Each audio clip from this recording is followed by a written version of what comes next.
आज देश की सबसे बड़ी खबर की बात करेंगे। शाम 5:30 बजे के बाद मोदी जी किसी भी वक्त लाइव आकर के कुछ बड़ा ऐलान कर सकते हैं, लेकिन जैसा कहते हैं कि मोदी जी की सरप्राइज देने में वो माहिर हैं, तो आज भी मोदी जी ने सरप्राइज दिया। वो खुद तो नहीं आए, लेकिन एक बहुत बड़ी ब्रेकिंग खबर देश को दे दी। वो ब्रेकिंग जिसके संकेत गृह मंत्री अमित शाह लगातार देते आ रहे हैं, वो ब्रेकिंग जिसका इंतजार पूरा देश कर रहा था, वो ब्रेकिंग जिस पर पूरी दुनिया की नजर टिकी हुई थी। और इसलिए आज देश की सबसे बड़ी खबर ये है कि भारत में CAA लागू हो चुका है। ये मेरे हाथ में जो 39 पन्नों की नोटिफिकेशन की कॉपी आप देख रहे हैं, वो उसकी तस्दीक करता है कि कैसे भारत में बदलाव आ रहा है। CAA लागू होते ही सेंसिटिव इलाकों में पुलिस फ्लैग मार्च कर रही है, तो वही विपक्षी नेता एक्टिव मोड में चले आए हैं।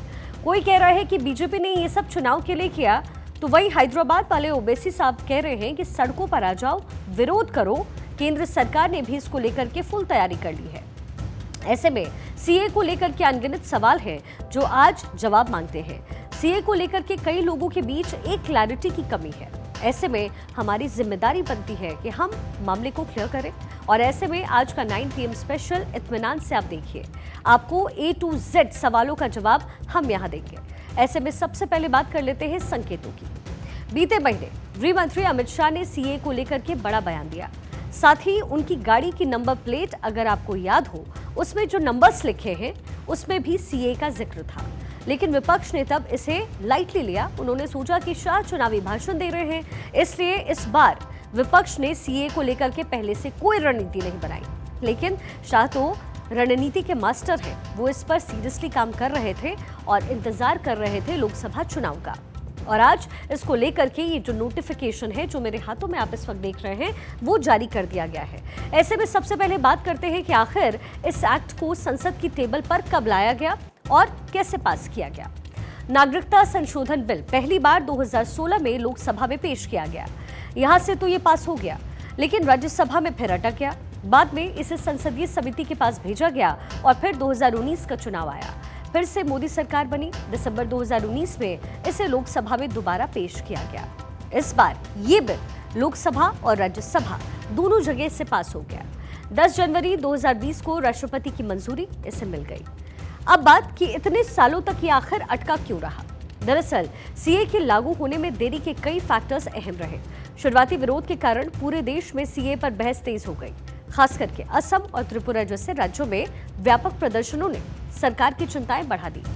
दिल्ली के शाहीन बाग में धरना दिया गया। असम के गुवाहाटी में विरोध में सभाएं की गई और इसके बाद सुप्रीम कोर्ट में याचिकाएं दायर की गई और इसकी संवैधानिक वैधता पर सवाल उठाए गए।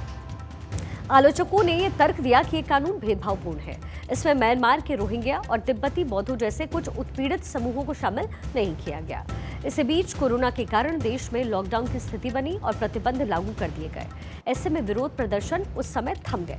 फिर CAA पर लंबी खामोशी बनी रही। संसद में पारित होने के 4 साल बाद भी CAA लागू नहीं हो पाया और इसके नियमों और प्रक्रिया को अंतिम रूप दिया जाना अभी भी बाकी था। सवाल उठते रहे कि इस कानून को लागू करने में देरी आखिर क्यों हो रही है। 2020 से सरकार की तरफ से लगातार CAA को लेकर के एक्सटेंशन लिया जा रहा था। दरअसल संसदीय प्रक्रियाओं की नियमावली के मुताबिक किसी भी कानून के नियम राष्ट्रपति के सहमति के 6 महीने के भीतर तैयार किए जाने चाहिए। ऐसा न होने पर लोकसभा और राज्यसभा में अधीनस्थ विधान समितियों के विस्तार की मांग की जानी चाहिए। CAA के केस में 2020 से गृह मंत्रालय नियम बनाने के लिए संसदीय समितियों के नियमित अंतराल में एक्सटेंशन लेता रहा, लेकिन अब एक्सटेंशन नहीं, ये कानून लागू हो चुका है। ऐसे में एक बेसिक सवाल आपके जहन में उठ रहा होगा कि CAA में किन लोगों को नागरिकता दी जाएगी। नागरिकता देने का अधिकार पूरी तरीके से केंद्र सरकार के पास होता है और केंद्र ने यह तय किया कि पड़ोसी देश अफगानिस्तान, बांग्लादेश और पाकिस्तान के हिंदू, सिख, जैन, पारसी, बौद्ध और ईसाई समुदाय से आने वाले प्रवासियों को नागरिकता दी जाएगी। भारतीय नागरिकता देने के लिए 1955 के नागरिकता अधिनियम में संशोधन किया गया। ऐसे प्रवासी नागरिक जो अपने देश में धार्मिक उत्पीड़न से तंग आकर के 31 दिसंबर 2014 से पहले भारत में आकर के शरण ले चुके हैं, इस कानून के तहत उन लोगों को अवैध प्रवासी माना गया है जो भारत में वैध यात्रा दस्तावेज यानी कि पासपोर्ट और वीजा के बगैर घुस आए या फिर वैध दस्तावेज के साथ तो भारत में आए लेकिन तय अवधि से ज्यादा समय तक यहाँ पर रुक गए हों, वो सब भारत के नागरिक बन जाएंगे। लेकिन अब सवाल उठता होगा कि कैसे, इसके लिए सरकार क्या करेगी या वो नागरिक क्या करेंगे, आवेदन करने की प्रक्रिया आखिर क्या होगी? तो इसका जवाब है कि सरकार ने इसको लेकर के पूरी प्रक्रिया को ऑनलाइन बनाया। इसके लिए ऑनलाइन पोर्टल भी तैयार किया गया है। आवेदक अपने मोबाइल फोन से भी अप्लाई कर सकता है। आवेदकों को भी वो साल बताना होगा जब उन्होंने दस्तावेजों के बिना भारत में प्रवेश किया। आवेदकों से कोई दस्तावेज उस वक्त नहीं मांगा जाएगा। नागरिकता से जुड़े जितने भी ऐसे मामले पेंडिंग हैं वो सब ऑनलाइन कन्वर्ट किए जाएंगे। पात्र विस्थापितों को सिर्फ पोर्टल पर ऑनलाइन आवेदन करना होगा और उसके बाद गृह मंत्रालय जांच करेगा और नागरिकता जारी कर देगा। तो आपके मन में अब सवाल ये होगा कि क्या आज तक किसी को नागरिकता नहीं मिली है? अब तक गैर मुस्लिम अल्पसंख्यक समुदाय के कुल 1414 विदेशियों को भारतीय नागरिकता पहले भी दी गई है। लेकिन अहम सवाल ये है कि फिर इसको लेकर के संशय का माहौल क्यों बनाया जा रहा है? क्या सीए नागरिकता छीन लेगा? जवाब भी आप सुन लीजिए। सरकार ने साफ किया है कि नागरिकता संशोधन अधिनियम में किसी भी भारतीय की नागरिकता छीनने का कोई प्रावधान है ही नहीं, यानी किसी की नागरिकता पर कोई संकट नहीं है। गृह मंत्री का कहना है कि सीए किसी की नागरिकता छीनने का कानून नहीं है। सीए के तहत पाकिस्तान, बांग्लादेश और अफगानिस्तान से 31 दिसंबर 2014 से पहले आए गैर मुस्लिम 6 समुदाय को नागरिकता देने का प्रावधान दिया गया है। लेकिन विपक्ष मानने के लिए अभी भी तैयार नहीं है। वो इसे सरकार का सियासी खेल मान रहा है। विपक्ष का कहना है कि ये प्रावधान सिर्फ 6 धर्मों के जुड़े लोगों तक ही सीमित क्यों है, मुसलमानों को शामिल क्यों नहीं किया गया, और ये सिर्फ 3 देशों से आने वाले लोगों पर ही क्यों लागू होता है। केंद्र सरकार का दावा है कि इन 6 धर्मों के लोगों को इस्लामिक देशों में उत्पीड़न का सामना करना पड़ा है और इसलिए उन्हें आश्रय प्रदान करना भारत का नैतिक दायित्व है। मुसलमान वहां धार्मिक मामलों में पीड़ित नहीं है। विपक्ष का कहना है कि इस कानून के जरिए खास तौर पर मुस्लिम समुदाय को निशाना बनाया जा रहा है। वो जानबूझकर अवैध घोषित किए जा सकते हैं, वहीं बिना वैध दस्तावेजों के भी बाकियों को जगह मिल सकती है। विपक्ष का तर्क रहा है कि ये संविधान के अनुच्छेद 14 का उल्लंघन है, जो समानता के अधिकार की बात करता है। वही बैक स्टोरी भी आप सुन लीजिए। इस कानून का सबसे ज्यादा विरोध ममता बनर्जी के राज्य बंगाल में हो रहा है। बंगाल के अलावा पूर्वोत्तर के राज्यों में भी इसका जमकर विरोध देखने को मिलता रहा।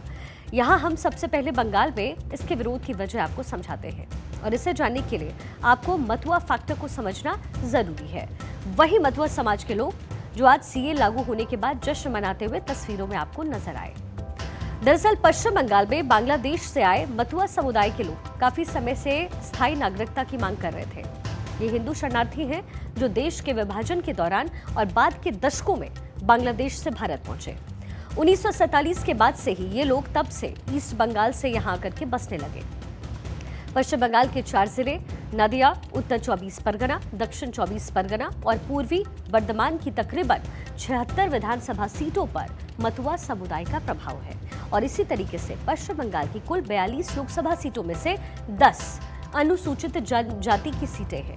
मतुआ समाज अनुसूचित जाति में आता है और इनमें से 4 लोकसभा सीटों पर मतुआ संप्रदाय का सीधा प्रभाव है। बंगाल में 2 करोड़ 14 लाख दलित वोटर्स हैं। इनमें से 35 लाख यानी तकरीबन 16% मतुआ वोटर्स हैं। ये आंकड़े ये बताने के लिए काफी हैं कि आखिर बंगाल में ममता बनर्जी की पार्टी सीए का विरोध क्यों करती रही। यही नहीं, मतुआ समुदाय के साथ साथ राजवंशी समुदाय की भी स्थायी नागरिकता की डिमांड पुरानी है। राजवंशी भी हिंदू हैं। 1971 के बाद से इन लोगों को अब तक नागरिकता नहीं मिली है। कूच बिहार, जलपाईगुड़ी, अलीपुरद्वार से ये वो इलाके हैं जहां पर राजवंशी समुदाय की आबादी अच्छी खासी है। राजवंशी समुदाय का असर उत्तर बंगाल की 4 से 5 लोकसभा सीटों पर है और इस तरह से कुल मिलाकर के राज्य की 1/4 लोकसभा सीटों पर सीए कानून का डायरेक्ट असर पड़ता हुआ नजर आएगा और ऐसे में बीजेपी को मतुआ और राजवंशी समुदाय का वोट अब एक तरफा पड़ सकता है। 42 सीटों पर बीजेपी को डायरेक्ट बेनिफिट मिल सकता है। बंगाल के अलावा बीजेपी सीए को लेकर के दिल्ली और पंजाब के सिख वोटर्स में भी पैठ अपनी बना रही है, खासकर वो वोटर जो पाकिस्तान और अफगानिस्तान से आकर के बसे हैं। अब सीए का फायदा पाकिस्तान और अफगानिस्तान से आए 32,000 से ज्यादा शरणार्थियों को मिल सकता है। पश्चिम बंगाल के बाद बात पूर्वोत्तर के राज्यों की करते हैं, जहां सीए के विरोध की वजह बंगाल से थोड़ा सा हटकर है। पूर्वोत्तर के लोग मानते हैं कि अगर बांग्लादेश से आए अल्पसंख्यकों को नागरिकता मिली तो उनके राज्य के संसाधन बढ़ जाएंगे। एक बड़ा वर्ग ये भी कहता है कि पूर्वोत्तर के मूल लोगों के सामने पहचान और आजीविका का संकट पैदा हो जाएगा। पूर्वोत्तर के मूल निवासी यानी वहां पर बसे आदिवासी लोग सीए के विरोध में हैं और इन राज्यों में अरुणाचल प्रदेश, असम, मणिपुर, मेघालय, मिजोरम, नागालैंड और त्रिपुरा शामिल हैं। इन 7 राज्यों के मूल लोग जो है वो सजातीय हैं और इनका खान पान और कल्चर काफी हद तक मिलता जुलता है। लेकिन कुछ दशकों से यहाँ दूसरे देशों के अल्पसंख्यक समुदाय भी आकर बसने लगे। खास करके बांग्लादेश और पाकिस्तान के अल्पसंख्यक बंगाली हिंदू यहाँ आने लगे। ऐसे में पूर्वोत्तर के लोगों को डर है कि सीए लागू हो जाने के बाद अब उनके इलाके में प्रवासियों की संख्या बढ़ जाएगी और उनका हक छिन जाएगा। असम में 20 लाख से ज्यादा हिंदू बांग्लादेशी हैं, अवैध रूप से यहाँ पर निवास कर रहे हैं और ये दावा साल 2019 में वहाँ के स्थानीय संगठन कृषक मुक्ति संग्राम कमेटी ने किया। इसके चलते भी वहाँ पर जोरदार विरोध इस वक्त हो रहा है। अब ये तो पूर्वोत्तर में विरोध की वजह थी, लेकिन जो सियासी विरोध की क्रोनोलॉजी है आप उसे भी समझ लीजिए। पहले सीए को लेकर के सियासी टिप्पणियों से माहौल को गर्म किया जाता रहा, फिर इस माहौल का फायदा उठा करके लोगों के बीच भ्रम का तड़का लगाया जाता रहा। कानून पर फैले भ्रम के भंवर में फंसे लोगों को बहलाया, फुसलाया और भड़काया जाता है। भड़के वे लोग प्रदर्शन करते हैं और प्रदर्शन की चिंगारी से हिंसा की आग भड़क जाती है। इसी आग का फायदा सियासी दल अपनी चुनावी रूढ़ियों को सेकने में करते हैं। भ्रम के जाल में फंसे और धर्म के नाम पर बटे लोग ये समझ भी नहीं पाते कि वो सियासी दलों का एक मोहरा बन चुके हैं। इस बार भी ये खेल शुरू हो चुका है। बीजेपी ने सीए लागू किया तो विपक्ष ने भी मुद्दे के सहारे सियासी फायदे तलाशने शुरू कर दिए। विपक्ष का साफ कहना है कि इस कानून के जरिए खासतौर पर मुस्लिम समुदाय को निशाना बनाया जा रहा है और वो जानबूझकर के अवैध घोषित किए जा सकते हैं। वहीं बिना वैध दस्तावेजों के भी बाकियों को जगह मिल सकती है। विपक्ष का तर्क है कि ये संविधान के अनुच्छेद 14 का उल्लंघन है, जो कि समानता के अधिकार की बात करता है। रूल्स ने निकाला, रूल्स नोटिफिकेशन में अगर हम देखेंगे कि ये डिप्राइव कर रहा है लोगों का अधिकार को, तो हम उसको खिलाफ में लड़ेंगे। हम पहले हमको देखने दीजिए, आई एम वॉचिंग। हम जब रूल्स निकालेंगे हम उसको स्टडी करके जो बताना है कल बताएंगे। From the press we have come to know that this notification has been issued, and my appeal to all the community member is that we all should maintain peace, and our legal committee will study the full notification and then only our point of view, any point of view can be or any statement can be issued. अगर विलम्ब किया तो चुनाव के बाद क्या दिक्कत थी? उनका एकमात्र उद्देश्य होता है हर मुद्दे को हिंदू मुसलमान में बांटो। बात यह है, संविधान में हर व्यक्ति को अपने धर्म को पालन करने का अधिकार है। इसलिए अगर किसी कानून में धर्म के आधार पर यह तय किया जाएगा कि कौन नागरिक बन सकता है, कौन नहीं बन सकता है, मेरे मत में ये भारतीय संविधान के खिलाफ है। और अब जरा ध्यान और ठंडे दिमाग से सोचिए कि वो पड़ोसी मुल्क जो धर्म के आधार पर तैयार हुए, वहां रहने वाले गैर मुस्लिमों की हालत क्या है। हम आपको बताते हैं। पाकिस्तान में हर साल 1000 हिंदू लड़कियां अगवा होती हैं। 1947 में विभाजन के वक्त पाकिस्तान में हिंदुओं की आबादी 24% थी। 2024 में ये घट करके 2% हो गई। उसी तरह बांग्लादेश में हिंदुओं की आबादी जो कि 1947 के समय 30% थी, वो घट करके सिर्फ 7% रह गई। अब सरकार का तर्क जानने की कोशिश करते हैं, जिसमें वो बता रही है कि आखिर मुस्लिम समुदाय को नागरिकता क्यों नहीं दी जानी चाहिए। मोदी सरकार का कहना है कि अफगानिस्तान, पाकिस्तान, बांग्लादेश जैसे मुल्कों में मुसलमान अल्पसंख्यक नहीं हैं। मुसलमानों को नागरिकता देने के लिए 50 से ज्यादा देश हैं, जबकि हिंदू, सिख, जैन, बौद्ध और पारसियों को नागरिकता देने के लिए कोई देश नहीं है।